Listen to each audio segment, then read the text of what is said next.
بسم اللہ الرحمن الرحیم۔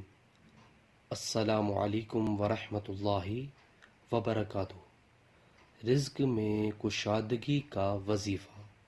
ابن عباس رضی اللہ تعالیٰ عنہ کی روایت میں ہے کہ جس نے استغفار کو لازم پکڑا، اللہ اس کو ہر تنگی سے باہر نکالتا ہے اور ہر فکر سے کشادگی بخشتا ہے، اور ایسی جگہ سے رزق دیتا ہے کہ وہاں سے گمان بھی نہ ہو۔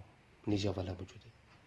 ویورز، اس میں ابن عباس رضی اللہ تعالیٰ عنہ کی روایت میں ہے کہ جس نے استغفار کو لازم پکڑا، اللہ اس کو ہر تنگی سے باہر نکالتا ہے اور ہر فکر سے کشادگی بخشتا ہے، اور ایسی جگہ سے رزق دیتا ہے کہ وہاں سے گمان بھی نہ ہو۔ ویورز، ہمیں بھی چاہیے کہ ہم استغفار زیادہ سے زیادہ استغفار کیا کریں۔ ویورز، ہمیں بھی چاہیے کہ ہمیں اس پر عمل کرنے کی توفیق عطا فرمائے، اور اللہ تعالیٰ ہمارے رزق میں کشادگی عطا فرمائے۔ جزاک اللہ۔ السلام علیکم ورحمۃ اللہ وبرکاتہ۔